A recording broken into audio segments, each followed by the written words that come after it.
ده كلام بيبقى يا جماعه؟ لا لا ساعتكم يجاوبوني يعني. يبقى كيف يعني احنا زهره دي خلاها تبقى خدامه للانجليز؟ لا حاشا.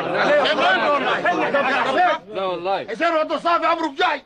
ما تمرق يا ود الصافي. ماك سامع يا ود الصافي؟ بقيت راجل يا حموده ود عبد اللطيف والسماع لك حس.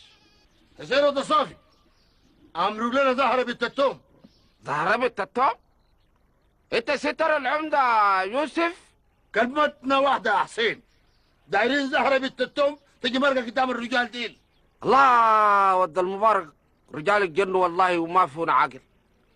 اسمع يوسف، ابواتك الرجال وعاقلين وناس صلاح ودين، وزهره بنت التوم بنت خالتي، ها؟ واخت مرتي المرحومه. يخلخل دروسك واكتب بنت خالتك يا حسين، وعرضك بتدور تشغيل خدام عند الانجليز. بس بدهم يا رجل الدحماء بطلوا الكراك وكل واحد يشوف شغلته، وزهره بنت التوم ما بتمرق.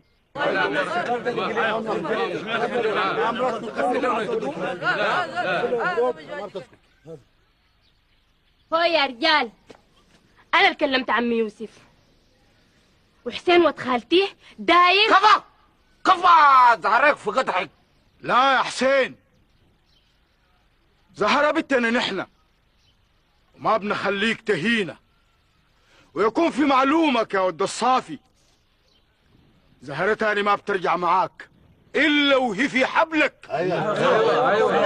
ها شنقولك؟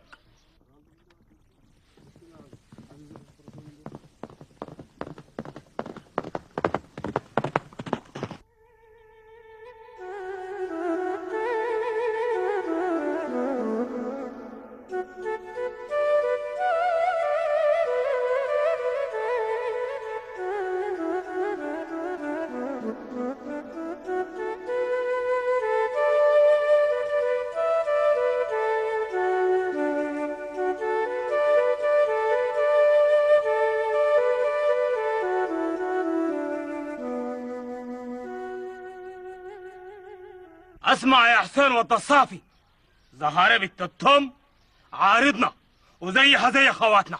ابشر يا مختار، زهره بنت التوم اختنا وزيها وزي مكه اختي. مختار، حموده، خلاص كفاكم يا ناس. أن نسمع حسين ود الصافي. خلاص زهره ما بتشتغل.